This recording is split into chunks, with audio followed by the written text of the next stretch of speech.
வணக்கம் and welcome to சொல்ல துடிக்குது மனசு. எல்லார் வாழ்க்கையிலையும் குழந்தை பருவம்ங்கிறது ரொம்ப முக்கியமான ஒரு கட்டங்க. நம்மளே நினச்சா கூட அந்த லைஃபோட இன்னசென்ஸை திருப்பி பெற முடியாது.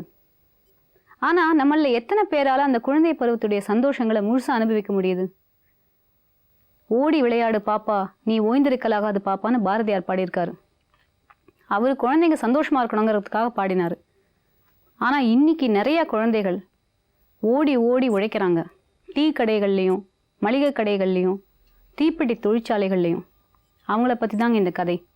வழக்கமாக நம்ம எல்லாரும் படித்து முடிச்சுட்டு தாங்க வேலைக்கு போவோம். ஆனால் இன்றைக்கி இந்த நிகழ்ச்சிக்கு வந்திருக்கிற சில இளைஞர்கள் படிக்கிறதுக்காகவே வேலைக்கு போயிட்டுருக்காங்க. அவங்களில் ஒருத்தங்க தான் சித்ரா. அவங்களுடைய வாழ்க்கை அனுபவம் என்னென்னு அவங்கள்ட்டே நம்ம கேட்டு தெரிஞ்சுக்கலாம். ஹலோ சித்ரா. ஹலோ. சொல்லுங்கள், உங்களுடைய குழந்தை பருவம் எப்படி இருந்தது? என்னுடைய குழந்தை பருவம் எல்லாரும் மாதிரியும் சந்தோஷமெல்லாம் இல்லை. சொல்லுங்கள். எனக்கு 5 வயசு இருக்கும் பொழுதே எங்கள் அப்பாவுக்கு வந்து ரெண்டாவது திருமணம் பண்ணிட்டு அவர் போயிட்டார். அதனால் வந்து நான், எங்கள் அம்மா, என் தம்பி 3 பேருமே ஆதரவு இல்லாமல் இருந்தோம். அப்போ எங்களை வந்து ஆதரிச்சது வந்து எங்கள் பாட்டி தான். அம்மாவோட அம்மா தான் எங்களை வந்து சேர்த்துக்கிட்டாங்க. எந்த ஊரில் இருந்தீங்க இந்த நேரத்தில்? தண்டையார்பேட்டில் தான் இருந்தோம். சரி. அங்கே இருக்கக்கூடிய ஒரு குடியிருப்பு குடிசை பகுதியில் தான் இருந்தோம். நாங்கள் இருந்த இடம் ஆதரவு இல்லாமல் இருந்ததுனால எங்கள் அம்மாவும் படிக்கலை, அவங்க அம்மாவும் படிக்கலை. யாருமே படிக்காததுனால என்ன பண்ணுறது அப்படின்னு தெரியாத ஒரு சூழ்நிலை. யார்கிட்டையும் உதவியும் கேட்க முடியாது. அப்படின்னும் பொழுது எங்கள் அம்மா வந்து பூ கட்டி கொடுக்குற வேலை தான் செஞ்சிட்டு இருந்தாங்க. அது வந்து போதிய வருமானமாக இல்லை. அது வந்து எங்களை பார்த்துக்கவும் முடியாது. அப்படின்றதுனால நாங்கள் வந்து என்னோட 5 வயசில் நான் தீப்பெட்டி தொழிற்சாலையில் வேலைக்கு போக ஆரம்பித்தேன். நான் 2 வருஷமாக அந்த வேலை செஞ்சுட்டு இருந்தேன். நான் காலையில் 8 மணிக்கு அந்த வேலைக்கு போவேன், நைட்டு 7 மணிக்கு தான் வருவேன். அது வரைக்கும் அந்த தீப்பெட்டி தொழிற்சாலையிலேயே தான் இருப்போம். என் கூட வந்து நிறைய குழந்தைங்க அந்த இடத்துல வேலை செஞ்சுட்டு இருந்தாங்க. அந்த பகுதியில் இருக்கக்கூடிய குழந்தைங்க எல்லாருமே வேலை செஞ்சுட்டு இருந்தோம். உங்கள் கூட பிறந்தவங்க எத்தனை பேர்? ஒரே ஒரு தம்பி மட்டும் இருக்கான். அவர் என்ன பண்ணுறாரு இப்போது? அவன் படித்து +2 முடிச்சிருக்காரு. நீங்கள் இப்போ வந்து தொழிற்சாலைக்கு வேலைக்கு போனேன்னு சொன்னீங்கல்ல, அந்த அனுபவம் உங்களுக்கு எப்படி இருந்தது? எப்படி இருந்ததுன்னா அது சந்தோஷமாக இருக்காது இல்லைங்களா? கண்டிப்பாக. ஏன்னா எல்லா குழந்தைங்களும் வந்து அந்த பருவத்தில் ஸ்கூல் போவாங்க, என் எதிர்க்கே போவாங்க, அம்மா அப்பா கூட சந்தோஷமாக இருப்பாங்க. ஆனால் எனக்கு வந்து அந்த மாதிரி எதுவுமே கிடைக்கல. ஏன்னா அப்பா இல்லை, அம்மா மட்டும்தான் இருக்காங்க. அவங்களும் வேலைக்கு போகிறாங்க, நாங்களும் வேலைக்கு போகிறோம். நைட்டில் மட்டும்தான் பார்த்துப்போம். சந்தோஷன்றதே இல்லாமல் ஏதோ மிஷின் மாதிரி காலையில் வேலைக்கு போகிறோம், நைட்டு வரும் அப்படின்ற சூழலில் தான் நாங்கள் வாழ்ந்துட்டு இருந்தோம். அந்த தொழிற்சாலையில் பார்த்தீங்கன்னா யார்கிட்டையுமே பேச முடியாது. வேலை உண்டு, நாங்கள் உண்டு அப்படின்றது மட்டும்தான். ஒரு மிஷின் மாதிரியே தான் நாங்கள் அந்த 2 வருஷம் நாங்கள் வேலை பார்த்துருந்தோம். அப்போ நீங்கள் வேலை பார்க்கும்போது உங்களுக்கு மற்ற பிள்ளைகளை பார்த்து நீங்கள் வந்து ஒரு மாதிரி மனசளவு ரொம்ப பாதிச்சிருக்கேன். அந்த இடத்துல வந்து ரொம்ப கஷ்டப்பட்டிருக்கேன். ஏன்னா மற்ற குழந்தைங்களாம் பேக் மாட்ட ஸ்கூல் போவாங்க, அம்மா அப்பா கூட போவாங்க, சந்தோஷமாக விளையாடுவாங்க ஈவினிங் டைமில். ஆனால் என்னால் வந்து அந்த மாதிரிலாம் விளையாட முடியாது, அவங்க கூட பேச முடியாது. பக்கத்தில் யாருமே நண்பர்கள் இருக்க மாட்டாங்க. அந்த தொழிற்சாலையில் வேலை செய்கிற பசங்க கூடயும் பேச முடியாது. நான் மட்டுமே அந்த வேலையை மட்டுமே பார்த்துட்டு இருக்க மாதிரியே இருக்கும். அப்போது அதுக்கப்புறம் என்னாச்சு உங்களுடைய லைஃப்? நான் தொடர்ந்து அங்கே வேலை பார்த்துட்டே இருக்கும் பொழுது அங்கே வந்து சர்வே எடுக்க வருவாங்க. அருணோதயா குழந்தைகள் சங்கத்திலேருந்து சர்வே எடுக்க வந்திருந்தாங்க. அவங்க வந்து சர்வே எடுக்கும்போது அந்த இடத்துல நான் என்ன மாதிரியே 4-5 குழந்தைங்க வேலை செய்கிறத பார்த்துட்டு எங்களுடைய அம்மா அப்பா கிட்ட பேசி, என்னோட அம்மா கிட்ட வந்து பேசினாங்க. இந்த மாதிரி இந்த பருவத்தில் வேலைக்கெல்லாம் போகக்கூடாது, படிக்கணும், சட்டம் இருக்குது, அந்த மாதிரி விஷயங்கள்லாம் அவங்களுக்கு சொல்லி, நீங்கள் கஷ்டப்படுற மாதிரியே உங்கள் குழந்தைங்களாம் கஷ்டப்படணுமா இல்லை அப்படின்றத அவங்களுக்கு புரிய வச்சு, அதுக்கப்புறமா என்னை வந்து 1 வருஷம் டிரான்ஸ் ஸ்கூலில் படிக்க வச்சாங்க. இடைக்கால பள்ளி அருணோதயாலேயே இருக்கிறது. அங்கே 1 வருஷம் படித்து அதுக்கப்புறமா என்னை வந்து மாநகராட்சி பள்ளியில் சேர்த்து விட்டேன். அது எந்த கிளாஸில் நீங்கள் படிச்சீங்க? நான் படிக்கும் பொழுது எனக்கு 7 வயசு இருக்கும் பொழுது தான், 6 வயசுலேருந்து நான் அந்த டிரான்ஸ் ஸ்கூலில் படிச்சுட்டு இருந்தேன். 7 வயசில் என்னை வந்து 1ஆம் கிளாஸ் சேர்த்து விட்டாங்க. அதை தொடர்ந்து நான் 12வதும் அதே ஸ்கூலில் தான் முடிச்சேன். இப்போ முதல் தடவை நீங்கள் ஸ்கூலுக்கு போகும்போது 7 வயசில் போகிறீங்க. உங்களால் பிக்கப் பண்ண முடிஞ்சுதா? ஈவந்தோ நீங்கள் அந்த நடுவில் ஒரு இடைக்கால பள்ளியில் படிச்சிருந்தா கூட எப்படி இருந்தது உங்களுக்கு? என்னை விட எல்லா பசங்களை விட வந்து நான் வந்து 7 வயசில் எல்லா குழந்தைங்களும் 2வது 3வது அந்த மாதிரி படிக்கிற ஸ்டேஜ். நான் வந்து எல்லாரோட பெரிய பொண்ணு அந்த மாதிரி எனக்கு இருக்கும். அந்த ஃபீல் இருந்துக்கிட்டே இருக்கும். ஆனால் நான் நல்லா படிப்பேன் அப்படின்றதுனால எனக்கு அது கஷ்டமாக தெரியலை. இப்போது நீங்கள் வந்து என்ன படித்து முடிச்சிருக்கீங்க? இப்போ பிஎஸ்சி செகண்ட் இயர் பண்ணிகிட்ருக்கேன், மேக்ஸ். சரி. உங்களுக்கு இப்போ வந்து உங்களால் மற்ற குழந்தைகள் மாதிரி நார்மலாக படிக்க முடியுதா? நல்லா படிக்க முடியுது. உங்களுடைய எதிர்கால லட்சியம் என்ன? எனக்கு வந்து அந்த சோஷியல் சர்வீஸ் அப்படின்றது தான் எனக்கு ரொம்ப பிடிச்ச விஷயம். ஏன்னா என்ன மாதிரி குழந்தைங்க யாருமே வேலை செய்யக்கூடாது, எல்லாருமே படிக்கணும் அப்படின்றது. நான் 6th படிக்கும் பொழுதுலேருந்தே இந்த குழந்தைகள் சங்கம் ஆரம்பிச்சதுலேருந்து எந்தெந்த குழந்தைங்களாம் என்ன மாதிரி வேலைக்கு போயிட்டுருக்காங்களோ, நான் எங்களை எப்படி சர்வே எடுத்தாங்களோ அதே மாதிரி நாங்கள் சர்வே எடுக்க ஆரம்பிச்சு கிட்டத்தட்ட ஒரு 5000 குழந்தைங்கள என்ன மாதிரி இருக்கக்கூடிய எல்லாரும் சேர்ந்து இது வரைக்கும் ஒரு 5000 குழந்தைங்களை வந்து வேலையை விட்டு நிறுத்தி அவங்கள ஸ்கூலில் சேர்த்துருக்கோம். டிரான்ஸ் ஸ்கூலில் படிக்க வச்சு சேர்த்துட்டு இருக்கோம். ஸோ இதுதான் என்னோட எய்ம். என்னன்னா நல்லா படிக்கணும், எல்லாருக்கும் ஒரு முன்மாதிரியாக இருக்கணும். எனக்கு இது முடிஞ்ச அளவுக்கு, என்னால் முடிஞ்ச அளவுக்கு ஒரு குழந்தையாவது நான் படிக்க வைக்கணும் அப்படின்றது என்னோட எண்ணம். அது மட்டும் இல்லாமல் எல்லாம் படிச்சுட்டு நான் டாக்டர் ஆகணும், இன்ஜினியர் ஆகணும் அந்த மாதிரி சொல்லுவாங்க. நான் அப்படிலாம் இல்லாமல் ஒரு மாநகராட்சி பள்ளியில் ஒரு ஆசிரியராக போகணும், அங்கே இருக்கக்கூடிய குழந்தைங்களுக்கு என்னால் முடிஞ்சதை செய்யணும், நல்ல ஆசிரியராக இருக்கணும் அப்படின்னு ஆசைப்பட்றேன். ஏன்னா நான் படித்த மாநகராட்சி பள்ளிகள்லாம் வந்து எந்த மாதிரி கற்றுக் கொடுக்குறாங்க அப்படின்றத நான் அனுபவப்பட்டதுனால வந்து அந்த படிப்பு வந்து கல்லூரிக்கு உதவவே இல்லை. காலேஜ் லைஃப்னும் பொழுது நான் அங்கே படித்த படிப்புக்கும் இங்கே இருக்கிறதுக்கும் நிறைய வித்தியாசம் இருந்துச்சு. எந்த மாதிரியான வித்தியாசங்கள்? நான் படித்தது ஃபுல்லாமே கார்ப்பரேஷன் ஸ்கூல். இப்போ சேர்ந்துருக்கிறது வந்து ஒரு ஸ்டெலா மதர்ஸ் அப்படின்னும் பொழுது அது ஒரு பெரிய இது இல்லையா, அங்கே வந்து இங்கிலீஷ்ன்றது அவ்வளோ பெரிய விஷயமா தெரியும். நான் படித்தது எல்லாமே தமிழ் மீடியம். ஃபர்ஸ்ட் ரேங்கே எடுத்தாலும் தமிழ் மீடியம் அப்படின்றதுனால மார்க்கோட அடிப்படையில் என்னை சேர்த்துக்கிட்டாங்க. இருந்தாலும் இப்போ அந்த குழந்தைங்க கூட பழகும்போது அவங்களோட ஸ்டேட்டஸ், அவங்களோட லாங்குவேஜ் இதெல்லாம் எனக்கு ரொம்ப பிரச்சனையாக இருக்குது. இன்னும் 2 வருஷம் ஆயிடுச்சு, இன்னும் கூட அந்த பசங்க கூட என்னால் அவங்களுக்கு ஈக்குவலாக போக முடியல. அங்கே வந்து ஃப்ரெண்ட்ஸ் யாருமே கிடையாது, நான் மட்டும் தனியாக போயிட்டு தனியாக வரேன். அந்த மாதிரி தான் எனக்கு அந்த இடம் அப்படி தான் இருக்குது. அதனால வந்து மாநகராட்சி பள்ளினா கூட அங்கேருந்து போகக்கூடிய குழந்தைங்க எந்த அளவுக்கு ஒரு கான்வென்ட் ஸ்கூலில் படிக்கிறாங்கன்னா அந்த குழந்தைங்களுக்கு எந்த அளவுக்கு இருக்கணுமோ அந்த அளவுக்கு கொண்டு வரணும் அப்படின்றது தான் என்னோட இது. இப்போ உங்களுடைய காலேஜ் ஃபீஸ் எல்லாம் யார் கட்டுறாங்க? என்னை வந்து காலேஜ் சேர்த்தது வந்து அருணோதயால இருந்து தான், அருணோதயா குழந்தைகள் சங்கத்துல இருந்து அவங்க சேர்த்தாங்க. அதுக்கப்புறமா எங்க அம்மா இப்போ வீட்டு வேலை செஞ்சுட்டு இருக்காங்க. முன்ன வந்து பூக்கட்டுற தொழில் செஞ்சுட்டு இருந்தாங்க, இப்போ வந்து வீட்டு வேலை பார்த்துட்டு இருக்காங்க. அவங்க தான் படிக்க வைக்கிறாங்க. அப்படியா? இப்பயும் அவங்க தான் பார்த்துட்டு இருக்காங்க. அப்போ அம்மாவோடைய ரியாக்ஷன் எப்படி இருக்கு வீட்டில்? சந்தோஷப்படுறாங்களா? ரொம்ப சந்தோஷப்படுறாங்க. ஏன்னா நான் வந்து படித்த அந்த 12 வருஷமுமே அந்த ஸ்கூலில் எந்த ஒரு கெட்ட பேரும் இல்லாமல் ஃபர்ஸ்ட் ரேங்க் எடுத்து எல்லா போட்டியிலையும் கலந்துக்கிறது, என்னோட சர்டிஃபிகேட்லாம் சேர்த்து வச்சு ரொம்ப சந்தோஷப்படுறாங்க. வர எல்லார்கிட்டையும், வீட்டுக்கு வரக்கூடிய எல்லார்கிட்டையும் என் பொண்ணு இது வாங்கியிருக்கேன், என் பொண்ணு அது வாங்கியிருக்கா. அதே மாதிரி வந்து இந்த அருணோதயா குழந்தைகள் சங்கத்தில் ஒரு தலைவியாக ஒரு லீடர்ஷிப்னா என்ன நான் மற்ற குழந்தைங்களுக்கு சொல்லி கொடுக்கறது, அந்த ஃபோட்டோஸ்லாம் கொண்டு வந்து காட்டும் பொழுது ரொம்ப சந்தோஷப்படுறாங்க. அவங்க யோசிக்கிறாங்க, ஏன் இந்த ஒரு வருஷம் கூட அந்த குழந்தைய நம்ம வேலைக்கு அனுப்பணும் அப்படின்றது இப்போ யோசிக்கிறாங்க. ஆனால் ரொம்ப சந்தோஷப்படுறாங்க. எல்லார்கிட்டையும் சொல்கிறாங்க, யாரையும் வந்து வேலைக்கு அனுப்பக்கூடாது, எல்லாரையும் படிக்க வைங்க அப்படின்ற விஷயத்த அவங்க சொல்லிட்டு இருக்காங்க. அது மாதிரி நீங்கள் போய் யாராவது மீட் பண்ணி பெற்றோர்களை? எங்கள் பகுதியில் இருக்கக்கூடிய குழந்தைகள், அதாவது கொருக்குப்பேட்டை அந்த தண்டையார்பேட்டையில் முழுக்க முழுக்க நிறைய தொழிற்சாலையெல்லாம் இருக்கிறனால நாங்கள் வருஷம் சர்வே எடுத்துகிட்டு இருக்கோம். அதில் என்னால் முடிஞ்ச வரைக்கும் ஒரு 5 குழந்தையாவது ஒரு வருஷத்தில் சேர்த்து விடுவோம். எல்லாருமே வந்து மாநகராட்சி பள்ளியில தான் சேர்க்க முடியும், ஏன்னா அவங்களுடைய பொருளாதாரத்தையும் பார்க்கணும் அப்படின்றதுனால அவங்கள வந்து கவர்மெண்ட் ஸ்கூல்ல தான் சேர்த்துட்டு இருக்கோம். அப்போ நீங்க போய் அந்த பெற்றோர்கள்ட்ட பேசும்போது அவங்க எப்படி ரியாக்ட் பண்றாங்க? அதுக்கு எப்படி நீங்க பதில் சொல்வீங்க? சில பெற்றோர்கள்கிட்ட இருந்து நிறைய எதிர்ப்பு வரும். ஏன்னா அவங்க வந்து அவங்களுக்கு அந்த குழந்தைங்களோட வருமானம் தேவை அப்படின்றதுனால தான் அனுப்புறாங்க. அது மட்டும் இல்லாமல் வறுமை மட்டுமே காரணம் இல்லை. சில குழந்தைங்களுக்கு வந்து படிக்கிறதுல இன்ட்ரெஸ்ட் இருக்காது. சில குழந்தைங்க அங்கே இருக்கக்கூடிய ஃப்ரெண்டுங்களை பார்ப்பாங்க, பக்கத்தில் இருக்கவங்கள பார்ப்பாங்க. ஏன்னா முழுக்க குடிசை பகுதின்றதுனால நிறைய வாய்ப்புகள் இருக்கு இல்லையா தவறான வழிக்கு. முதல்ல அந்த குழந்தைகிட்ட பேசிட்டு அவங்களுக்கு எதில் இன்ட்ரெஸ்ட் இருக்குது, படிக்கணும்னு நினைக்கிறாங்களா இல்லை அவங்களோட மைண்ட் எப்படி இருக்குது அப்படின்னு பார்த்துட்டு அவங்க கிட்ட தான் முதல்ல பேசுவோம்.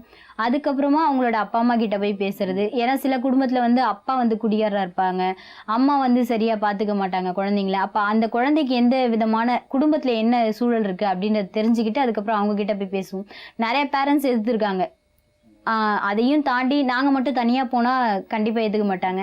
அதனால் நான் போய் பேசுவோம். அப்புறம் எங்கள் கூட ஸ்டாஃப் வருவாங்க, அந்த பணியாளர்கள் வந்து பேசுவாங்க. அவங்களுக்கு புரிய வைப்ப முடிஞ்ச வரைக்கும்.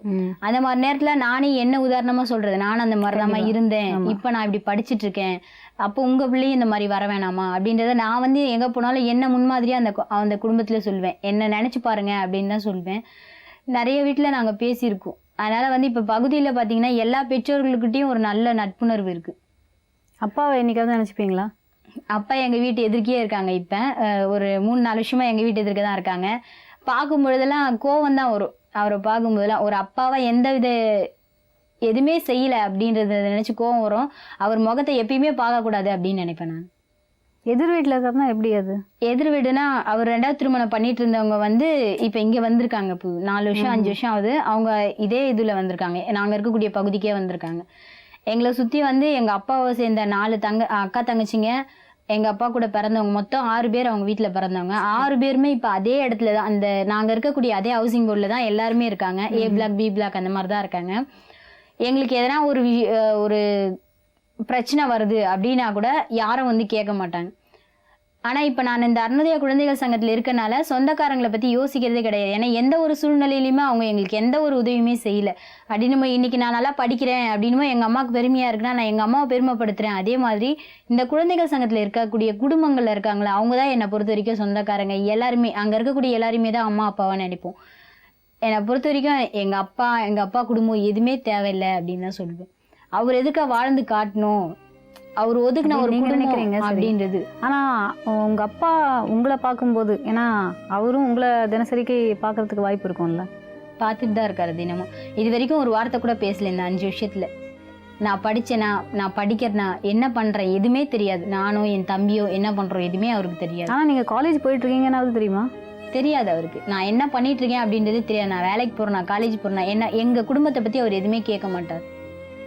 உங்கள் எண்ணங்கள்லாம் நிறைவேறணும்னு இந்த நிகழ்ச்சியின் சார்பாக உங்களை நான் வாழ்த்துறேன் சித்ரா. தேங்க்யூ.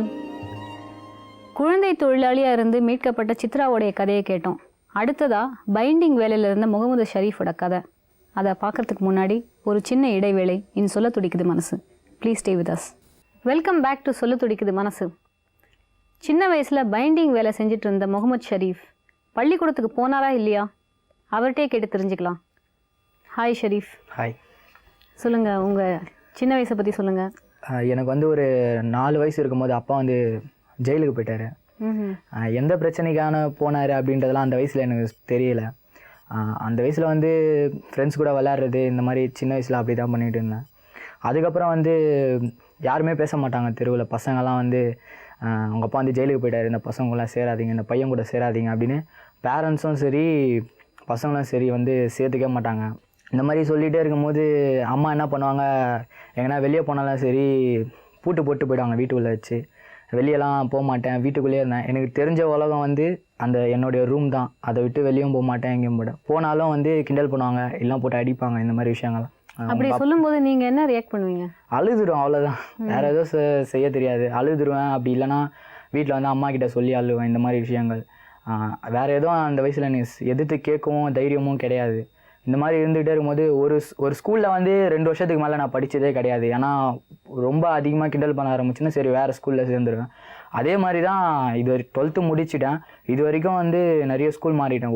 ஒரு ஸ்கூலில் 2 வருஷம் தான் நான் படிச்சிருப்பேன்னு. இந்த மாதிரி விஷயங்கள்லாம் நடந்துகிட்டே இருந்தது. அம்மா வந்து டெய்லர் வேலை செஞ்சு தான் படிக்க வச்சுட்டு இருந்தாங்க.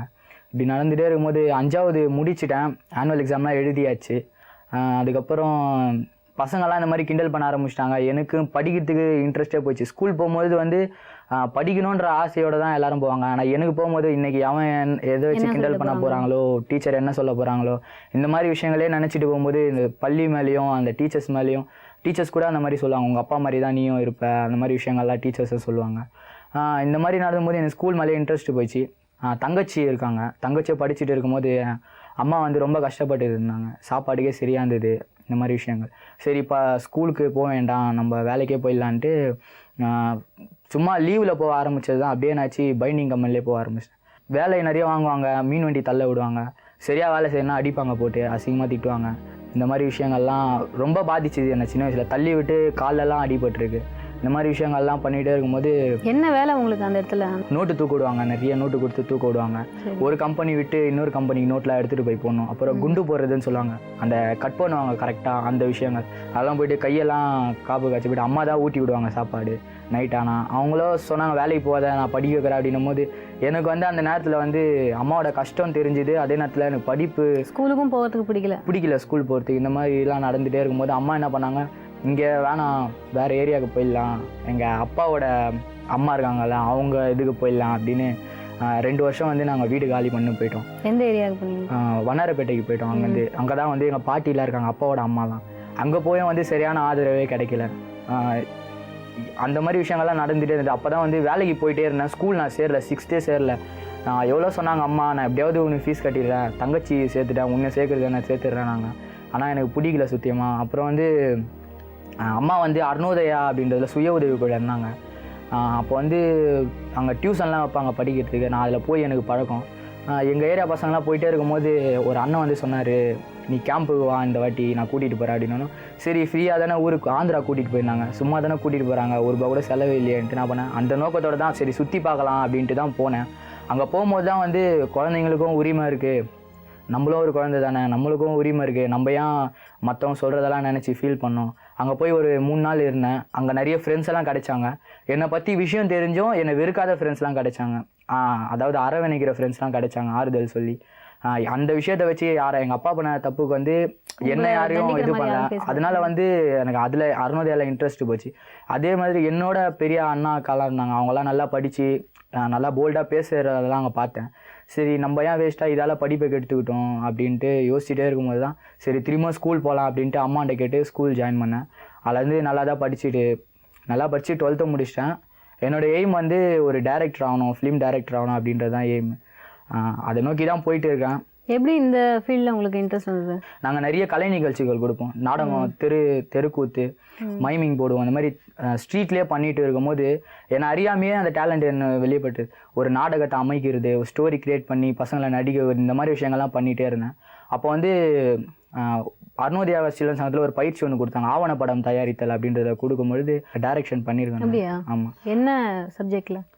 சைல்டு ரைட்ஸ் பற்றி. இந்த 2010 வந்து சைல்டு ரைட்ஸ் எந்த நிலைமையில் இருக்குது அப்படின்றத மையமாக வச்சு அந்த ஆவணப்படம் அதை வந்து நிறைய இடத்துல ஷூட் பண்ண அந்த எக்ஸ்பீரியன்ஸ் நல்லா இருந்தது.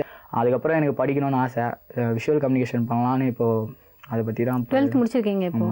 இப்போ 12th முடிச்சிருக்கீங்க. அம்மா வந்து உங்களுக்கு மேல் படிப்புக்கு செலவழிக்க முடியுமா? இல்லை, இப்போ வந்து அதனால தான் என்னால் தொடர்ந்து படிப்பை கண்டினியூ பண்ண முடியல. இப்போ நான் இன்னும் காலேஜுக்கு ஃபீஸ் கட்டல, ரொம்ப நிறைய செலவாகும் அப்படின்னு சொல்லிட்டு இருக்காங்க. காலேஜில் அப்ளிகேஷன் போட்டு கிடச்சிருச்சா? கிடைச்சிடுச்சு, ஆனால் வந்து ஃபீஸ் கட்ட முடியல. டைமும் போயிட்டே இருக்கு. அம்மாவால் ரெடி பண்ண முடியல, அப்பாவாலேயும் ரெடி பண்ண முடியல. ஏன்னா அப்பா வந்து இன்னும் அவர் வந்து இந்த காலத்துக்கு எப்படி சம்பாதிக்கிறது அந்த இதுவே தெரியாமல் ரொம்ப நாள் வந்து ஒரு 11 வருஷமாக வந்து ஜெயிலுள்ளே இருந்துட்டார். அவர் அந்த காலத்திலே இருக்காரு தவிர இந்த காலத்தில் எந்த வேலை செஞ்சால் எந்த அளவுக்கு சம்பாதிக்கலாம் அப்படின்றது அவருக்குள்ள திறமைகளும் எதுவுமே கிடையாது. அவருக்கு தெரிஞ்சதெல்லாம் அந்த பஜாரில் வேலை பார்த்துட்டு இருந்தார். மற்றபடி ப்ளம்பிங் தெரியும், ப்ளம்பர் வேலை பண்ணிட்டு இருந்தார் கொஞ்ச நாள், அதுவும் தெரியும். அந்த வேலை செஞ்சு அவ்வளோ சம்பாதிக்க முடியல. தங்கச்சியும் படிக்க வைக்கணும், எனக்கும் அவ்வளோ செலவு அவரால் பண்ண முடியல. இப்போ நான் தான் எனக்கான செலவு எனக்கு இப்போ என்ன முடிவு எடுத்திருக்கேன் அப்படின்னா 12 வருஷம் வந்து கஷ்டப்பட்டு படிக்க வச்சுட்டாங்க. இதுக்கு மேலேயும் அம்மா அப்பாவை எதிர்பார்க்க வேணாம். 1 வருஷம் போனாலும் பரவாயில்ல, எதனா டிப்ளமோ முடிச்சுட்டு எதனா வேலை செஞ்சு பைசா சேர்த்து வச்சுட்டு நெக்ஸ்ட் இயர் காலேஜ் ஜாயின் பண்ணலாம் அப்படின்னு முடிவு எடுத்திருக்கேன். உங்களுடைய லட்சியத்துக்கு அருணோதயா எந்த அளவுக்கு சப்போர்ட் பண்ணுறாங்க? ஒரு லட்சியத்தை உருவாக்கி கொடுத்ததே அருணோதயா சில்ட்ரன் சங்கம் அப்படின்னு தான் சொல்லலாம். உதவி செய்கிறத விட எதுவுமே இல்லாமல் வந்தேன் சங்கத்தில், எனக்கு எதுவுமே தெரியாது, ஒரு பொம்மை மாதிரி வந்தேன். நிறைய விஷயங்கள் வந்து எனக்குள்ளே இருக்குது, நல்லா வரைகிற திறமை, எவ்வளோ விஷயங்கள் வந்து அந்த ட்ரைனிங் போயிட்டு பண்ணுற மூலியமாக தான் எனக்கே தெரிய வந்தது. எனக்காக நிறைய விஷயங்கள் பண்ணியிருக்காங்க அருணோதயாவில், வந்து எவ்வளோ ஹெல்ப்ஃபுல்லாக இருந்திருக்காங்க. 12th படிக்கும் போது நடுவில் ஸ்கூல் நின்றுட்டேன், போவே இல்லை, ஒரு 3 மாதம் 4 மாதம் போல். அதுவும் இதே காரணம் தான். என்னாச்சு அப்படின்னா அங்கே ஸ்கூல் டீச்சரு பசங்களுக்கெல்லாம் இந்த விஷயங்கள் தெரிஞ்சு ரொம்ப கேவலப்படுத்த ஆரம்பித்தாங்க. ஸ்கூல் கொஞ்சம் லேட்டாக வந்தால் கூட அடிக்கிறது, மற்ற பசங்க முன்னாடி குப்பை பொறுக்க விடுவாங்க, இந்த மாதிரி விஷயங்கள்லாம் நிறைய பண்ணிகிட்டே இருந்தாங்க. அந்த 5ஆம் 6வது வகுப்பில் என்ன உணர்வு ஏற்பட்டதோ அதே உணர்வு திரும்பியும் வர. அப்பா வந்துட்டார், ஜெயிலேருந்து வந்துட்டார். வந்த அப்புறம் தான் இந்த பிரச்சனைகள் ரொம்ப அதிகமாகிடுச்சு எனக்கு. இந்த வயசில் வந்து அதை சந்திக்கிற இது இருந்தாலும் சமூகம் இன்னும் வந்து ஏற்றுக்கலை. எங்கள் ஃபேமிலியும் சரி என்னையும் சரி வந்து எங்கள் பகுதிகளில் வந்து என்னை ஏற்றுக்கலை. எனக்கு உரிமைகள் இதெல்லாம் தெரிஞ்சதாலே என்னவோ நான் கேள்வி கேட்க ஆரம்பித்தேன். ஏன் பேசக்கூடாது, கீழே லஞ்சில் வந்து தண்ணி குடிக்க போகக்கூடாது அப்படின்னு சொல்லுவாங்க. அதுவும் ஏன்னு கேட்பேன். டை இறக்கி கட்டினா அது ஒரு தப்பு, காற்று இல்லைன்னா டை இறக்கி தானே கட்டுவாங்க, அப்படியே கட்டிக்கிட்டா எப்படி? இந்த மாதிரி கேள்விகள்லாம் கேட்கும் போது அவங்களுக்கு வந்து என்ன தோணுச்சுன்னு தெரில, ரொம்ப அசிங்கப்படுத்தி பேச ஆரம்பித்தாங்க. அதில் வந்து நடுவில் ஒரு மாதம் வந்து எனக்கு டைஃபாய்டு மலேரியா 2 சேர்ந்து வந்து நான் வீட்டிலே இருந்துட்டேன் 1 மாதம்.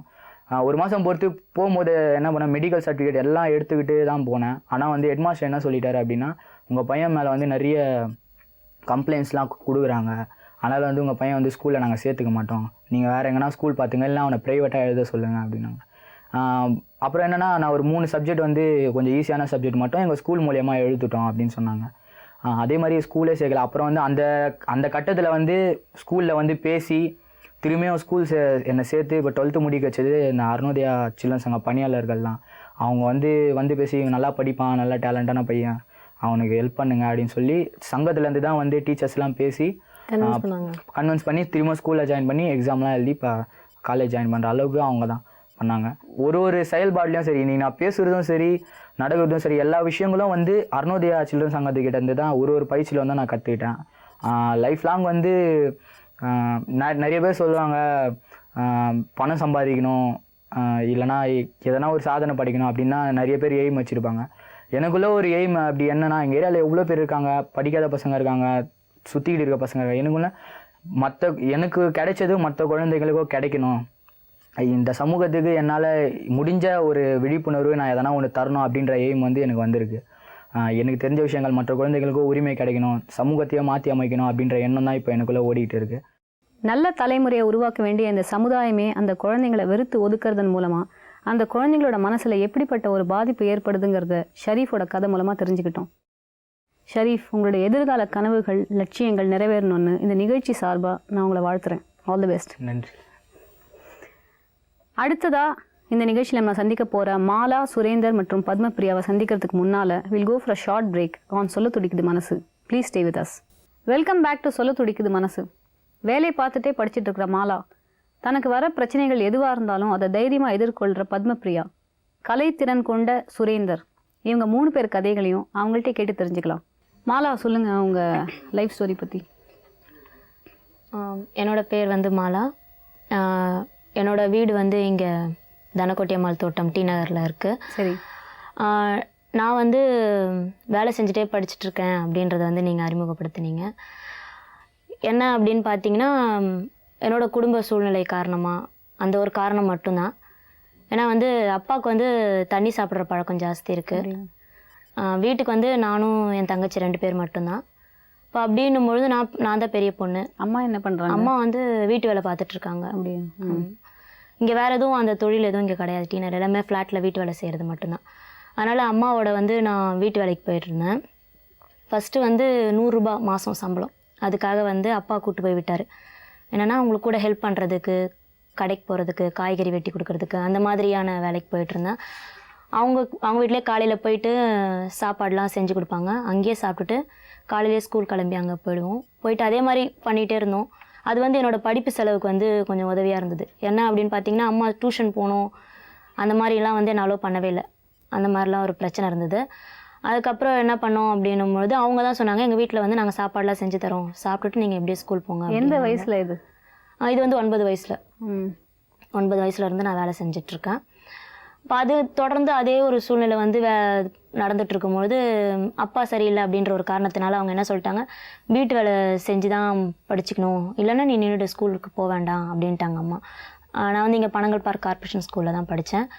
அவங்க டீச்சர்ஸ்லாம் வந்து நல்லா படிக்கிறவங்க நிறுத்திடாதீங்க அப்படின்னு ஃபோர்ஸ் பண்ணதுனால, அவங்களே வந்து ரெக்கமெண்ட் பண்ணதுனால நுங்கம்பாக்கம் கேர்ள்ஸ் ஹை ஸ்கூலில் வந்து 9th ஜாயின் பண்ணி விட்டாங்க. அது மட்டும் இல்லாமல் மேடம் வந்து பேசினாங்க. நாங்கள் வந்து அருணோதயா குழந்தைகள் சங்கத்தில் வந்து அவங்க தான் வந்து என்னை கண்டுபிடிச்சி அவங்க டியூஷன் ஒன்று ஆரம்பித்தாங்க. இந்த சைடில் டியூஷன் மூலயமா தான் நாங்கள் ஜாயின் பண்ணேன். வெறும் வீட்டு வேலை செய்கிறது வந்து பாதிப்பு இல்லை, ஏன்னா வந்து நான் செஞ்ச இடத்துல வந்து அவ்வளோவா பாதிப்பு கிடையாது. சரின்ட்டு அதை விட்டுட்டேன். துணி கடைக்கு போய் செய்யும் போது தான் வந்து அதோட பாதிப்புகள்லாம் வந்து நிறைய நான் உணர ஆரம்பித்தேன். என்ன பாதிப்புகள் சொல்லுங்கள். வெளிப்படையாக சொல்லணும் அப்படின்னு பார்த்தோம்னா, அவங்க பார்க்குற பார்வைகள், நம்மளை தனிமைப்படுத்துறதுக்கு அவங்க விரும்புகிறது, அப்புறம் வந்து ஏதாவது பொருள் கொண்டு வரும்போது தொட்டு பேசுகிறது, அந்த மாதிரியான பழக்கங்கள்லாம் நிறைய இருந்தது. அது வந்து ரொம்ப மனசளவில் ரொம்ப பாதிப்பாக இருந்தது. ஆனால் என்ன ஒரு காரணம்னா, அது வெளியில் என்னால் சொல்ல முடியல. நான் வெளியில் சொன்னால் ஒன்று அம்மாவுக்கு கஷ்டமாயிடும், வேலையை விட்டு நின்றுவோம் அப்படின்ற மாதிரி ஒரு சூழ்நிலை. இன்னொரு கஷ்டம் வந்து இதை விட்டுட்டா நமக்கு வேறு எந்த வேலை இருக்குது, உடனடியாக நம்ம எந்த வேலையை தேட முடியும் அப்படின்ட்டு. நான் ஃபஸ்ட்டு அந்த வேலை கேட்க போகும்பொழுது அவர் கேட்ட வார்த்தை, நேற்று எக்ஸாம் எழுதிட்டு இன்றைக்கி வந்து வேலை கேட்குறியம்மா அப்படின்னு கேட்டாங்க. அப்போ கூட வந்து மார்க் ஷீட் வாங்க போனோம் அப்படின்ற காரணத்தினால 2 நாள் கழிச்சு போனேன். அங்கே வேலை இல்லைன்ட்டாங்க.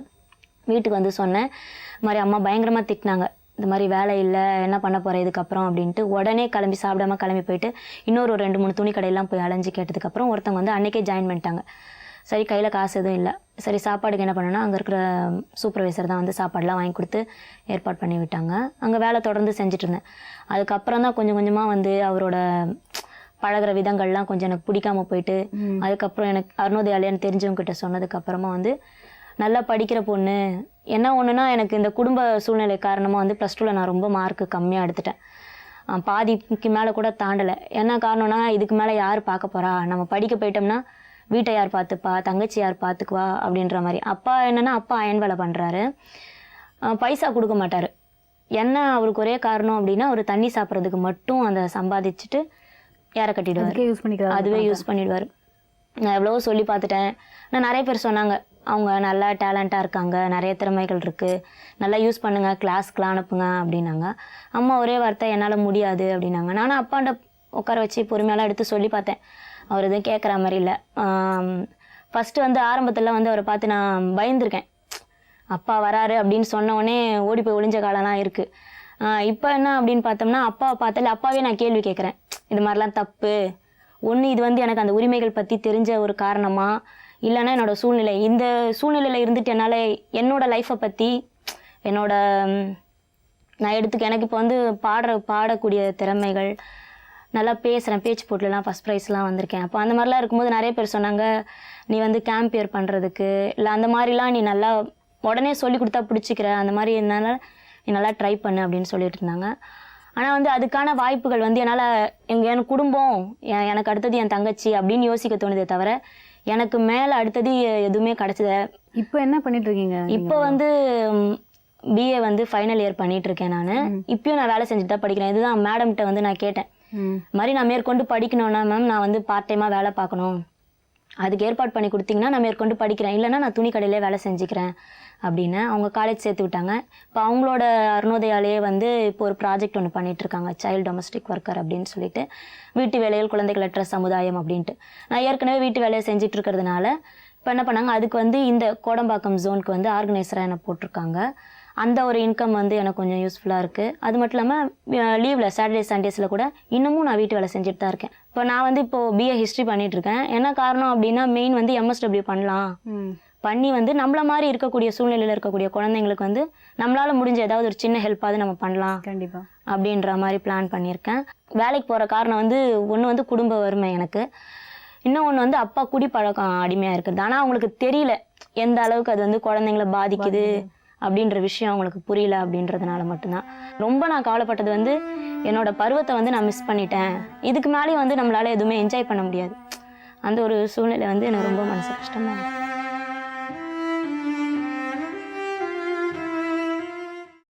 சுரேந்தர், நீங்கள் சொல்லுங்கள் உங்கள் லைஃப்பை பற்றி. என்னோடய லைஃப்பை பற்றி சொல்லணும் அப்படின்றப்போ வந்து கலையாடும் நீங்கள் ஸ்டார்டிங்கில் சொல்லியிருந்தேன். அந்த இது இன்ட்ரெஸ்ட்டில் இருக்கிறப்போ வந்து ஸ்கூல் லெவல்லலாம் நல்லா வரைஞ்சிட்டு இருந்தேன். அம்மாவுக்கு வந்து அது ரொம்ப பிடிக்கும். அம்மாவை தான் வந்து அதுக்கெலாம் ரொம்ப ஹெல்ப் பண்ணிகிட்டு இருந்தாங்க. அம்மா எனக்கு எல்லா விதத்துலையும் இன்றைக்கி வரைக்கும் ரொம்ப சப்போர்ட்டாக இருக்காங்க. அப்பா வந்து சம்பாரித்து கொடுக்குறது, இது வரைக்கும் வந்து நான் இன்றைக்கி காலேஜ் தேர்ட் இயர் படிக்கிறேன், இன்றைக்கி வரைக்கும் நான் என்ன படிக்கிறேன், என்ன இது வரைக்கும் படித்தேன், தமிழ் மீடியமா இங்கிலீஷ் மீடியமான்றது கூட அப்பாவுது. அப்பா சம்பாரித்து எடுத்துகிட்டு வந்து தருவார். எனக்கு என்ன தேவை அப்படின்றதெல்லாம் அவ்வளோவா யோசிக்க மாட்டார் அவர். ஆனால் ட்ரிங்க் பண்ணிகிட்ருப்பார், வீக்லி ஒன்ஸ் தான் அப்படி பண்ணிகிட்ருப்பார். அது கொஞ்சம் பிரச்சனையாக தான் இருந்தது. அப்புறமேட்டு அவர்கிட்ட சொல்லி புரிய வச்சு அவர் உள்ள நிப்பாட்டி டெய்லியும் குடிக்கிறவர் வந்து எப்போனா ஒரு தடவை தான் இப்போலாம் குடிக்கிறார். சின்னதில் அந்த வரைகிற இன்ட்ரெஸ்ட்டை பொறுத்த வரைக்கும் ஸ்கூல் லெவலில் நான் நல்லா வரைஞ்சிட்டு இருக்கேன்னு அம்மாவுக்கு நல்லா தெரியும். வரைவேன், பார்க்குறத உடனே வரைகிறது அந்த இன்ட்ரெஸ்ட்லாம் இருந்தது. உடனே அம்மா வந்து அந்த ஸ்கூலில் வந்து ப்ரைவேட் ஸ்கூல் அப்படின்றதுனால அதில் காம்படிஷன்லாம் அவ்வளோவா கொண்டுலாம் போக மாட்டாங்க. அந்த லெவலில் பார்த்தோன்னே அம்மா வந்து ஸ்கூலில் வந்து வேறு ஸ்கூலில் மாற்றணும் அப்படின்னு சொல்லிட்டு முத்தியால்பேட் ஸ்கூலில் சேர்த்து விட்டுருந்தேன். அங்கே வந்து ட்ராயிங் காம்படிஷன்லாம் நிறைய நடக்கும். நான் அப்போவே வரைஞ்ச ஸ்கெச்சஸ்லாம் வந்து சார் பார்த்தாரு. அப்போலாம் நான் வந்து நான் ப்ரைஸ் வாங்கிட்டே இருப்பேன். எக்ஸாம் வரலன்னு வாங்க, அன்றைக்கி பார்த்தா நான் காம்படிஷன் போயிருப்பேன். அது மாதிரியான திட்டுலாம் வாங்கிட்டு இருந்தேன். எப்பயாவது படிப்பு உங்களுக்கு நின்றுதா? இல்லை இது வரைக்கும் படிப்புலாம் நின்றது கிடையாது. ஆனால் அப்பா கூட வேலை செஞ்சுட்ருப்பேன். படிச்சுக்கிட்டே அப்பா கூட வந்து அப்பாவோட கம்பெனி அப்படின்றதுனால வந்து துப்பு தைக்கிறது, பெயிண்ட் அடிக்கிறது, அது மாதிரி அப்பா கூட ஹெல்ப் பண்ணிட்டு அப்புறமேட்டு தான் சில்ட்ரன்ஸ் ஹோம் மூலியமாக தான் தெரிஞ்சு வெளியில் போய் வேலை செஞ்சால் மட்டும் இல்லை, அப்பா கூட வேலை செஞ்சாலும் அது ஒரு பாதிப்பு தான் அப்படின்னு சொல்லிட்டு இருந்தேன். அதனால் அதுக்கடுத்து அப்பாவோடையும் வேலைக்கு போகாமல் பண்ணிப்பட்டேன். இது மாதிரி தான் போயிட்டு இருந்தது. ஆனால் வீட்டில் ரொம்ப கஷ்டங்கள் இருந்தது. அப்போது அந்த அருணோதயால் சில்ட்ரன்ஸ் சங்கத்து மூலிமா தான் வந்து எப்படி வந்து ப்ராப்ளத்தை ஃபேஸ் பண்ணோம் அப்படின்ற விஷயங்கள்லாம் கற்றுக்கிட்டப்போ யார்கிட்டையும் சொல்ல மாட்டேன். என்னோடய பிரச்சனைகள் வீட்டோட பிரச்சனையாக இருந்தாலும் சரி, வீட்டோட பிரச்சனை அப்பா அம்மா மட்டும்தான் பார்க்கணும் அப்படின்ட்டு இல்லாமல் வந்து நானே பொறுப்பு எடுத்துக்கிட்டேன். அவங்க வந்து என்கிட்ட எதுவுமே சொல்கிறது கிடையாது. ஆனால் வீட்டில் அந்த நேரத்துக்கு சாப்பாடு இல்லையா, நான் வேலைக்கு போயிருக்கேன். சின்ன எனக்கு தெரிஞ்சு நான் வேலைகள்லாம் பண்ணியிருக்கீங்க. ஹவுஸ் கீப்பிங் வேலை செஞ்சுருக்கேன், பெயிண்டிங் வேலைக்கு பண்ணியிருக்கேன், புக் பிரிண்டிங்கில் வேலை செஞ்சுருக்கேன், கொரியரில் வேலை செஞ்சுருக்கேன். ரொம்ப கஷ்டப்பட்டது வந்து இப்போது காலேஜ் ஃபஸ்ட் இயர் ஜாயின் பண்ணோடனே தான் ஹவுஸ் கீப்பிங்கில் போயிட்டு இருந்தேன். நைட்டு உள்ளே 7 மணிக்கு என்ட்ரி ஆனால் மறுநாள் காலையில் 7 மணி வரைக்கும் தூங்கவே கூடாது. அது எப்போவுமே சூப்பர்வைசர் இருந்துகிட்டே இருப்பார். அப்போ தான் நான் ரொம்ப கஷ்டப்பட்டேன். அதே டைமில் 9வது எனக்கு தெரிஞ்சு 10வதுலேருந்து அது வரைக்கும் அம்மா தான் கட்டிகிட்டு இருந்தாங்க. 10வதுலேருந்து என்னோடய ஃபீஸு, தம்பி தங்கச்சி 3 பேர் ஃபீஸும் நான் தான் கட்டிகிட்டு இருக்கேன். அதுக்கு ஃபுல்லாக வந்து ஸ்கூலில் வந்து அன்னபூர்ணியம்மா தமிழம்மா அவங்க தான் வந்து எனக்கு ஃபுல் சப்போர்ட் இருந்தாங்க. அருணோதயா வர்ஜில் மேம் அவங்க வந்து ஃபுல் சப்போர்ட். நான் வாழ்க்கையில் வந்து முன்னுக்கு வரத்துக்கு ரொம்ப முக்கியத்துவமாக இருந்து அன்னபூர்ணி அம்மாவும் வர்ஜில் மேமும் அவங்க ரொம்ப சப்போர்ட் பண்ணியிருக்காங்க. நான் அப்பாவுடைய சம்பாத்தியம் இது குடும்பத்துக்கு வரைக்கும் வந்து நான் 9வது வரைக்கும் அவங்க பண்ணது எனக்கு நினைவு தெரியாதப்போ எனக்கு நிறைய பண்ணியிருக்காங்க. ஆனால் அது எனக்கு தெரிஞ்சது கிடையாது. எனக்கு நினைவு தெரிஞ்ச 9வதுல இருந்து என்னுடைய சப்போர்ட்டு நான் படிச்சுக்கிட்டு தம்பியை படிக்க வைக்கிறது, அவங்களுக்கான எல்லா விஷயங்களும் குடும்பத்துக்கும் நானே பார்த்தேன். நான் அருணோதயாவில் டீ காசுலாம் கொடுத்தாங்கன்னா அது நடந்தே எடுத்துகிட்டு வருவேன். ராயபுரத்துலேருந்து கொருக்குப்பேட்டை போகிறதுக்கு 5 ருபீஸ் தருவாங்க, வரது அப் அண்ட் டவுன் சேர்த்து 10 ருபீஸ் தருவாங்க. அதை நடந்து எடுத்துகிட்டு போயிட்டு தான் சாப்பாடு செய்யலாம் கொடுத்துருக்கேன். அவ்வளோ கஷ்டமான நிலமையில ஒரு வருஷம் வந்து பொங்கல் தீபாவளிக்கெலாம் நாங்கள் வீட்டிலே இல்லை. அவ்வளோ கஷ்டம் கடன் சூழ்நிலையமாக வந்து எல்லாமே தனித்தனியாக இருந்தோம். அப்புறம் ரொம்ப கஷ்டமாக இருந்தது. அதெல்லாம் மாற்றணும் அப்படின்றதுனால தான் சந்தோஷம்லாம் வந்து பசங்களுக்கு ஒரு சந்தோஷம் இருக்கும். அது டோட்டலாக என் லைஃப்பில் 9வதுக்கு மேலே நான் பார்க்கவே இல்லை. நீங்கள் இப்போ என்ன பண்ணிட்டு இருக்கீங்க? இப்போ வந்து நான் அரசு கவின் கலைக்கல்லூரியில் 3ஆம் ஆண்டு போகிறேன். 3ஆம் ஆண்டு போக போகிறீங்க. இப்போ காலேஜ் ஓப்பன் பண்ணோம், இது பண்ணிட்டு எப்படி சேர்ந்தீங்க இந்த காலேஜில்? அருணோதயா மூலயமா ஒரு வாய்ப்பு ஒன்று இருந்தது. அருணோதயா சில்ட்ரன் சங்கத்தில் வந்து வருஷம் வந்து கண்காட்சிலாம் வைப்பாங்க. அப்போ வந்து குழந்தை தொழிலாளர் பற்றி ஒரு கண்காட்சி வச்சுருந்தாங்க. அதில் வந்து குழந்தைகளுக்கு சம்மந்தமான எல்லா ஓவியங்களும் வரைஞ்சிருந்தேன். அதே மாதிரி என்னுடைய தனிப்பட்ட ஓவியங்களையும் வந்து அங்கே டிஸ்பிளே பண்ணியிருந்தேன். 12th முடித்த அந்த டைமில் வந்து அரசு கவின் கலைக்கல்லூரிலேருந்து நடராஜன் ஸ்கல்ப்சர் டிபார்ட்மெண்ட்டில் இருந்தார். அவர் வந்து காலேஜில் போனோடனே இது மாதிரி அண்ணன் தான் கிளாஸ் எடுக்கிறாங்க அப்படின்னு சொல்லியிருந்தாங்க. சரி, அண்ணனை வந்து கூப்பிட்டா வந்து நான் எப்படி வரைஞ்சிருக்கேன்னு தெரியறதுக்கு ஒரு வாய்ப்பாகவும் இருக்கும், அதே மாதிரி என்ன செய்யலாம் அப்படின்றது ஐடியா கிடைக்கும் அப்படின்னு சொல்லிட்டு நடராஜன் அண்ணன் வந்து சீஃப் கெஸ்ட்டாக இன்வைட் பண்ணியிருந்தோம். அங்கே வந்து அண்ணன் வந்து எனக்கு நான் வரைஞ்சதெல்லாம் பார்த்து கல்லூரியில் சேர்கிறதுக்கான முழு பொறுப்பையும் அண்ணன் ஏற்றுக்கிட்டு ஒரு வகுப்புக்கான பயிற்சி கட்டணம் கூட அண்ணன் வாங்கலை. இன்றைக்கி வரைக்கும் வந்து கல்லூரியில் வந்து எனக்கு நல்ல சப்போர்ட்டாக வந்து நடராஜன் இருக்கார். அது அந்த வரைகிறதுக்கான சப்போர்ட்டுங்க எல்லாமே வந்து அம்மா கொடுத்துட்டு இருந்தாங்க. அப்பாவுக்கு வந்து சர்டிஃபிகேட்லாம் வாங்கிட்டு வரப்போ கப்பு எல்லாமே வாங்கிட்டு வருவேன். அப்போ தான் வந்து அவருக்கு ஒரு காகிதமாக மட்டும்தான் தெரிஞ்சது தவிர அது மதிப்பு தெரியல. அதுக்கடுத்து தங்கச்சியும் வந்து நல்லா ஸ்போர்ட்ஸில் நல்லா வந்துட்டுருக்கு. தம்பியும் வந்து இப்போ எடிட்டிங் பண்ண படிச்சுட்ருக்கான். அவங்களோட படிப்பு இப்போது தம்பியை படிக்கிறதுக்கு 30,000 ரூபாய் கேட்டிருக்காங்க எடிட்டிங். அதோட சப்போர்ட்டை இப்போ நான் சேர்த்து வச்சிட்ருக்கேன். தங்கச்சி என்ன வேலை பண்ணி சேர்க்குறீங்க? நான் இப்போ பெயிண்டிங் பண்ணுறது, வெளியில் ஒர்க் போயிட்டுருக்குது. இப்போ சினிமா இரும்பு கடை முரட்டு சிங்க அந்த படத்தில் வந்து சும்மா அசிஸ்டண்ட்டாக வந்து அண்ணன் கூப்பிட்டு போயிருந்தாங்க. அந்த வேலை ஒரு நாளைக்கு போனால் 500 ரூபா கொடுத்தாங்க. அந்த காசுலாம் அப்படியே சேர்த்து வச்சு இப்போ தம்பிக்கு எடிட்டிங்க்கு எடுத்து வச்சுருக்கேன். உங்களுடைய எதிர்கால லட்சியம் என்ன? என்னுடைய ஆர்ட் டைரக்ஷன் தான் வந்து பெரிய எதிர்கால லட்சியம். எங்கே போனாலும் ஸ்கெட்சு, அதை வச்சு நான் ஆர்ட் டைரக்ஷனில் பெரிய ஆளாகணும். 10 குழந்தைங்கள வந்து என்னுடைய சம்பாதியத்தில் அவங்க சாகிற வரைக்கும் நான் வளர்த்து என்னுடைய படத்தில் அவங்கள வாழ வைக்கணும். நான் பட்ட கஷ்டங்கள் யாரும் வந்து படக்கூடாது.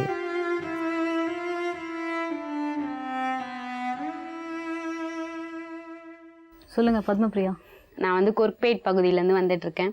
இப்போ எங்களோட ஃபேமிலி அப்படின்னு பார்த்தீங்கன்னா ரொம்ப அன்பான குடும்பம். எங்கள் குடும்பம் வந்து அம்மாவும் அப்பாவும் வந்து எப்பயுமே எனக்கு வந்து ஒரு அண்ணன் ஒரு அக்கா எப்பயுமே வந்து ரொம்ப ஃப்ரெண்ட்லியாக இருப்பாங்க. எல்லா விஷயத்துலையுமே வந்து எங்களுக்கு சப்போர்ட் பண்ணுவாங்க. அக்கா வந்து ரொம்ப அம்மாவுக்கு வந்து 4 குழந்தை அபோஷன் ஆகி அப்புறமா அக்கா பிறந்திருந்தாங்க. அதனால அக்கா மேலே வந்து ரொம்ப பாசம் வச்சு கைக்குள்ளேயே வளர்த்து அவங்க வந்து தனியாக வெளியே எங்கேயுமே போக மாட்டாங்க, அந்தளவுக்கு வந்து வளர்த்துட்டாங்க. அண்ணன் வந்துட்டு மெடிக்கல் ரெப்பாக இருக்காங்க. நான் வந்து படிச்சுட்டு இருக்கேன். நான் வந்துட்டு இப்போது எங்கள் ஃபேமிலியில் பார்த்தீங்கன்னா எங்கள் அப்பா வந்து வீடு கட்டுறாங்களே அந்த வேலை செய்கிறாங்க. பொருளாதார ரீதியாக நாங்கள் நிறைய கஷ்டத்தெல்லாம் அனுபவிச்சிருக்கோம். இப்போ எங்கள் சொந்தக்காரங்களுக்கெலாம் வந்து நாங்கள் நிறைய ஹெல்ப் பண்ணியிருக்கோம். ஆனால் அவங்க யாருமே வந்து எங்களுக்கு அந்தளவுக்கு ஹெல்ப் பண்ணல. நாங்கள் சொந்த வீடு வச்சுருந்தோம், அதை விற்றுட்டு இப்போ வாடகை வீட்டில் தான் இருக்கோம். அந்தளவுக்கு வந்து ஒரு சில ப்ராப்ளம்லாம் வந்திருந்தது. அந்த மாதிரி இருக்கும்போது அம்மா வந்து மகளிர் குழுவில் இருந்திருந்தாங்க. அப்போ வந்து அக்கா தான் அப்படி வளர்த்துட்டாங்க வீட்டுக்குள்ளேயே வச்சு. அப்படின்னும் போது சின்ன பொண்ணாச்சு ஓரளவுக்கு வெளி உலகம் தெரிஞ்சு வளரணும் அப்படின்றதுக்காக என்னை வந்து குழந்தைகள் சங்கத்தில் சேர்த்து விட்டுருந்தாங்க. நான் வந்து குழந்தைகள் சங்கத்தில் சேர்ந்த புதுசுலேருந்து தைரியமாக பேச ஆரம்பித்து எந்த விஷயமா இருந்தாலும் டான்னு சொல்லிடுவேன். அந்த மாதிரி என்னோட திறமைகள்லாம் வந்து எனக்குள்ளே நிறைய திறமைகள் இருக்குது அப்படின்றது வந்து சில்ட்ரன்ஸ் சங்கத்தில் சேர்ந்ததுக்கு அப்புறம் தான் தெரியும். நான் வந்து 12th முடித்த சமயத்தில் வந்து பார்த்திங்கன்னா அண்ணனோட ஆஃபீஸில் ஒரு ப்ராப்ளம் அப்படின்றனால அண்ணனால் வேலைக்கு போக முடியல. அதனால் வந்து அண்ணன் வீட்டில் இருக்க வேண்டிய சூழல் இருந்தது. அக்கா வந்து டைலரிங் முடிச்சுட்டு இருக்காங்க, வீட்டில் தான் இருக்காங்க, அவங்க எங்கேயுமே வெளியே போகாதால. அப்பா மட்டும்தான் வேலைக்கு போகணும் அப்படின்னும் போது வாடகை, கரண்ட்டு பில்லு, இந்த மாதிரி எல்லா விஷயங்களையுமே யோசிக்க வேண்டியது இருந்தது. அப்போ நான் வேலைக்கு போகணும் அப்படின்ற ஒரு சூழல் இருந்தது. வீட்டில் வந்து பார்த்திங்கன்னா அம்மா அப்பா வந்து என்னை படிக்க சொன்னாங்க. ஆனால் அந்த ஒரு சூழலில் எனக்கு வந்து படிப்பு ஒரு பெரிய விஷயமா தெரியல. ஃபேமிலியோட இப்படி இருக்குது, நம்ம ஏதாவது ஹெல்ப் பண்ணணும். இத்தனை வருஷம் வந்து எங்கள் அப்பா வந்து ஒரு கஷ்டம் கூட எங்களுக்கு கொடுத்ததில்ல. எங்கள் அப்பாவுக்கு எந்த பழக்கமும் கிடையாது. எங்களை வந்து இத்தனை நாள் வரைக்கும் நல்லா தான் வளர்த்துருக்காங்க. இப்போ அருணோதயாவில் வந்து எங்கள் மேடம் வந்து சொல்லியிருந்தாங்க, காலேஜ் ஜாயின் பண்ணுறதுக்கு நான் ஹெல்ப் பண்ணுறேன், நீ ஃபார்ம் போடலைனாலும் நான் வந்து சேர்த்து விடுறேன் காலேஜ்க்கு அப்படி சொல்லியிருந்தாங்க. நான் வந்துட்டு வேலைக்கு தான் போவேன் அப்படின்ற ஒரு சூழலில் நான் கிளினிக் வந்து 8 மணிலேருந்து 12 மணி வரைக்கும் ஒர்க் பண்ணிகிட்டு இருந்தேன். இந்த 8 மணிலேருந்து 9 மணி வரைக்கும் நான் தனியாக தான் இருப்பேன். பேஷண்ட் வந்து கேட்டுட்டு போவாங்க. எங்கள் கிளினிக் மாடியில் ஒரு வீடு இருந்துச்சு. அவங்க வந்து ஒரு மாதிரி பேசுறது, ஒரு மாதிரி பார்க்குறது, தொட்டு பேசுறது, அந்த மாதிரி பழக்கம்லாம் இருந்துச்சு. எனக்கு வந்து இதெல்லாம் பிடிக்கல அப்படின்றனால நான் வந்து அவங்கக்கிட்ட டைரெக்டாகவே சொல்ல ஆரம்பிச்சிட்டேன், இந்த மாதிரிலாம் நடந்துக்காதீங்க, நான் எதாக இருந்தாலும் நான் டாக்டர்கிட்ட பேசிடுவேன் டைரெக்டாக போயிட்டு, அந்த மாதிரிலாம் சொல்லி நான் தைரியமாக பேசி அந்த ப்ராப்ளத்தை நான் வந்து சால்வ் பண்ணியிருக்கேன். என்ன அப்படின்னா வந்து இன்னமும் எங்கள் குடும்பம் வந்து அந்த நிலைமையில தான் இருக்குது. 1 வருஷம் வரைக்கும் நான் வேலைக்கு தான் போயிட்டு இருந்தேன். அதுக்கப்புறம் படிக்க திருப்பி போயிட்டீங்களா? தொடர்ந்து படிக்க? இப்போ இந்த வருஷம் காலேஜ் ஃபார்ம் போட்டிருந்தேன், கவுன்சிலிங்கில் கிடச்சிச்சு. 3 நாள் காலேஜ் போயிட்டு வந்திருக்கு. ஓ, பிரில்லியன்ட். அடுத்ததா, தான் கஷ்டப்பட்டாலும் பரவாயில்ல, தன்னோட குழந்தைகள் கஷ்டப்படக்கூடாதுங்கிறதுக்காக பல சுமைகளை ஏந்திட்டு இருக்கிற 2 தாய்மார்கள், ஃபாத்திமா மற்றும் மீரா. சந்திப்போம் ஒரு சிறிய இடைவெளிக்கு பிறகு. ஆன் சொல்ல துடிக்குது மனசு. Please stay with us. Welcome back to சொல்ல துடிக்குது மனசு ஆஃப்டர் ஷார்ட் பிரேக். நான் ஏற்கனவே சொன்னது போல் மீரா மற்றும் ஃபாத்திமாங்கிற 2 தாய்மார்கள் இங்கே வந்திருக்காங்க. அவங்க தங்களுடைய குழந்தைகளை வளர்க்குறதுல என்னென்ன சிரமங்களை எதிர்கொண்டாங்கிறத அவங்கள்ட்ட நம்ம கேட்டு தெரிஞ்சுக்கலாம். வணக்கம்மா. வணக்கம். ஃபாத்திமா, சொல்லுங்கள், நீங்கள் உங்களுக்கு எத்தனை குழந்தைகள்? என் பேர் ஃபாத்திமாங்க. எங்கள் வீட்டுக்கார் பேர் நாகப்பன். எனக்கு 4 குழந்தைங்க. பெரிய மகன் எம்எஸ்டபிள்யூ பண்ணுறான். 2வது மகன் ஏசி மெக்கானிக் பண்ணுறாங்க, அருண்குமார். 3வது மகன் தீபியன் பிபிஏ பண்ணுறாங்க. 4வது மகன் 12வது படிக்கிறான், ராஜன். கல்யாணம் உங்களுக்கு எந்த வருஷம் ஆச்சு? எனக்கு 86 ஆச்சுங்க. அப்போ உங்கள் குடும்ப சூழல் எப்படி இருந்தது? பொருளாதார அவர் வந்து குடிகாருங்க, கூலி வேலை செய்வாருங்க. சரி. நான் 2004 அருணோதயாவில் குழந்தைகள் பள்ளியில் சேர்ந்தாங்க, இடைக்கால பள்ளியில். அதில் வீட்லேயே சமைச்சு சாப்பாடெல்லாம் கொண்டு போய் அந்த குழந்தைங்களுக்கு கொடுப்பான். எந்த குழந்தைங்க வேலைங்களுக்கு, வீட்டு வேலைங்களுக்கு, இந்த தீப்பெட்டி துவைச்சாலை, ஸ்டீல் பெட்டுற வேலைக்கெல்லாம் போவோங்க படிக்காமல். அந்த குழந்தைங்கள நாங்கள் ஏரியாவில் போய் கண்டுபிடிச்சிட்டு வந்து அருணோதயா டீச்சருங்கிட்ட ஒப்படைப்போம். அவங்க என்ன செய்வாங்க, அது ஒரு இடைக்கால பள்ளின்னு ஒரு சின்ன வீடு எடுத்து அந்த குழந்தைங்களுக்கு சமைச்சு போகிறதுலேருந்து கல்வி கற்றுறதுலேருந்து எங்கள்கிட்ட சமைக்கிறதுக்கு கொடுப்பாங்க. நாங்கள் வீட்டிலேருந்து சமைச்சு எடுத்துகிட்டு போய் 12 மணிக்கெல்லாம் சாதம் கொடுக்கணும். 3:30 மணி வரைக்கும் கிளாஸ் நடத்துவாங்க. சாயங்காலமாக 4 மணிலேருந்து 5:30 மணி வரைக்கும் டியூஷன் எடுப்பாங்க. அதே மாதிரி அந்த குழந்தைங்கள படித்து முடிச்சிட்ட பிறகு வீட்டில் வந்த பிறகு எங்கள் பிள்ளைங்களாம் அந்த மாதிரி ஏரியாவில் எங்கேயும் போகாமல், ஸ்கூலுக்கு போகாமல் வேலைங்களுக்கு போச்சேன்னா அந்த குழந்தைங்கள கூட்டிகிட்டு போய் நாங்களே ஸ்கூலில் டைரெக்டாக சேர்த்தோங்க எங்கள் பிள்ளைங்கள. நான் வந்து அந்த இடத்துல வேலை செஞ்சுட்டு இருக்கும்போது தான் எங்கள் பிள்ளைங்க வந்து கொஞ்சம் நல்லா அவங்க படிக்க கற்றுட்டாங்க. 2வது என் பிள்ளைங்க வந்து வேலைக்கு போயிட்டு இருந்தாங்க. இடையில எங்கள் வீட்டுக்கார் வருமானம் பார்த்தாம தீபனை வேலைக்கு அமிச்சோங்க, ராஜனை வேலைக்கு அமிச்சேன். முதல் 2 பிள்ளைகளையும்? பெரிய மகன் அனுப்பலைங்க, 2 பசங்களையும். 3வது மகன் 4வது மகன் அனுப்பினேன். சரி. அங்கே போய் சூடெல்லாம் வச்சுக்கினாங்க. எனக்கு கஷ்டமாக இருக்குங்க. எங்கள் வீட்டுக்கார் குடிக்கிறதுனால தானே என் குழந்தைய அனுப்புகிறேன். அதனால வேண்டி சரி வேண்டாம், நானே வேலைக்கு போகிறேன்ப்பா, நீங்கள் படிக்கணும், எந்த சூழ்நிலையும் நீங்கள் படிப்பை விடக்கூடாது. நான் மேடம் கிட்ட எல்லாத்துக்கும் எங்கள் பிள்ளைங்களுக்கு ஊக்கமாக இருந்தது அருணோதயா மேடம் தாங்க. எப்படி படித்து மேனேஜ் பண்ணாங்க? ஏன்னா இந்த மாதிரி ஒரு குடும்ப சூழல் இருக்கும்போது அவங்களுக்கு படிக்கணும்னு அவங்களுக்கு ஊக்கம் கொடுத்ததே நான் தாங்க. இந்த 4 பிள்ளைகளுக்கும் என்ன லட்சியங்கள் நீங்கள் வச்சுருக்கீங்க? நல்லா படித்து மற்ற ஏழை குழந்தைங்களுக்கு அவங்க உதவி செய்யணுங்க. எனக்கு அதுதான் லட்சியம். மீராம்மா, நீங்கள் சொல்லுங்கள் உங்கள் குடும்பத்தை பற்றி. எனக்கு வந்து 91 கல்யாணம் ஆச்சுங்க. 92 எங்கள் பையன் பிறந்தார். அந்த குறிப்பிட்ட அந்த 4 வருஷம் நான் இப்படி இருந்தேன். அதுக்கு வந்து சொல்கிறதுக்கே வாய் இல்லை. அது அந்த மாதிரி இருந்து நான் நல்லா சம்பாரிச்சார். ஆனால் என்னை கல்யாணம் பண்ணி கொடுக்கும்போது அவருக்கு வந்து 20 ரூபாய் சம்பளம் ஒரு நாளைக்கு. அந்த 20 ரூபா பார்த்துட்டு பிளம்பர் வேலை பார்த்துட்டு இருந்தாங்க. 20 ரூபா சம்பளம். சரி, நம்ம சொந்தமாக பிளம்பர் சாமான் வாங்கினா நம்ம வந்து சொந்தமாக தொழில் பண்ணோம்னா நமக்கு நிறைய காசு கிடைக்குமேன்னு சொல்லி சொந்தமாக நாங்களே எங்கள் அம்மா வீட்டில் கடன் வாங்கி இப்போ கொஞ்சம் பிளம்பர் சாமான்லாம் வாங்கி கொடுத்தாங்க. சொந்தமாக செய்ய ஆரம்பித்தார். சொந்தமாக சம்பாரித்து நல்ல வருமானம்.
வேலைக்கு போகாத.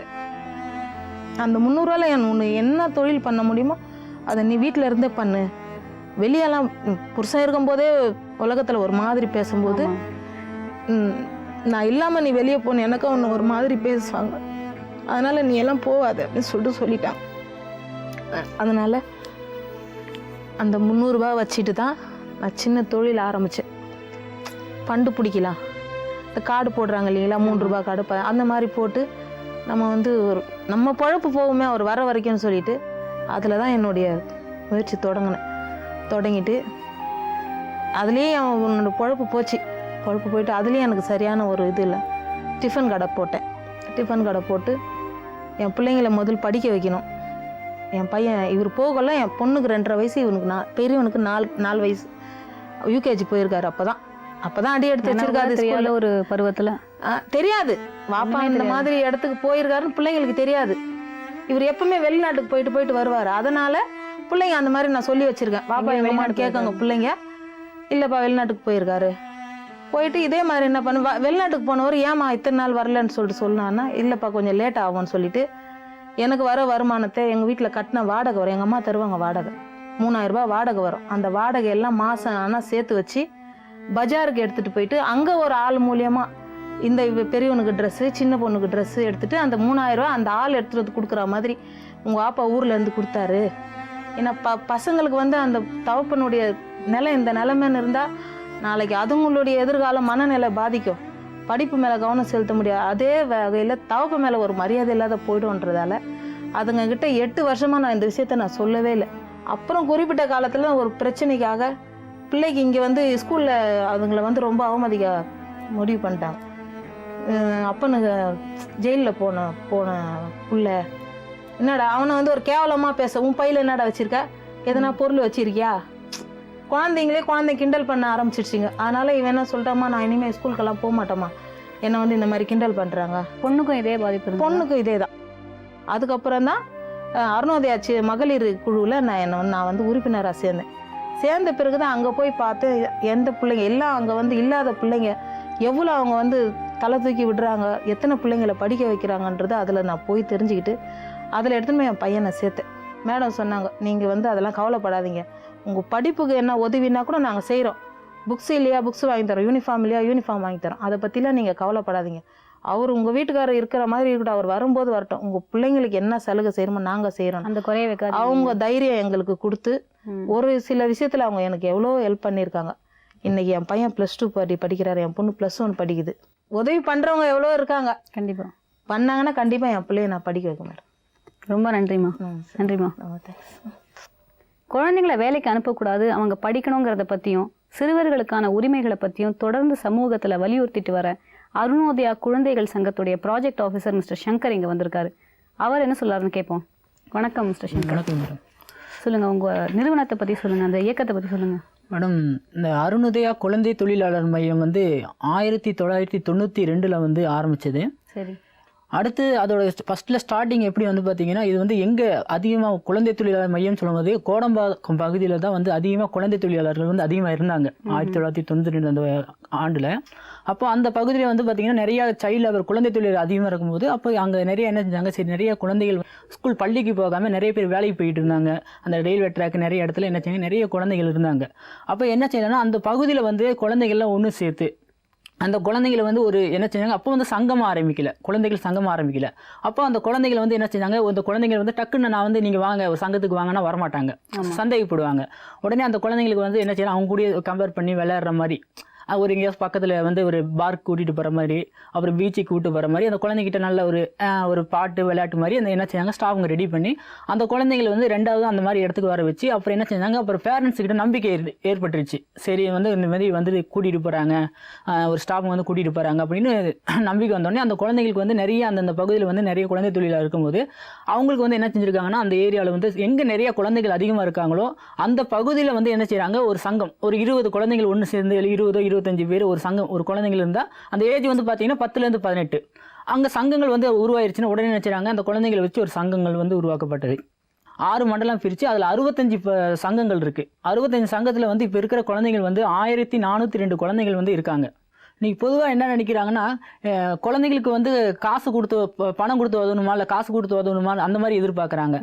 அது வந்து எங்களுடைய நிறுவனத்தோட முக்கிய நோக்கங்கள் இல்லை.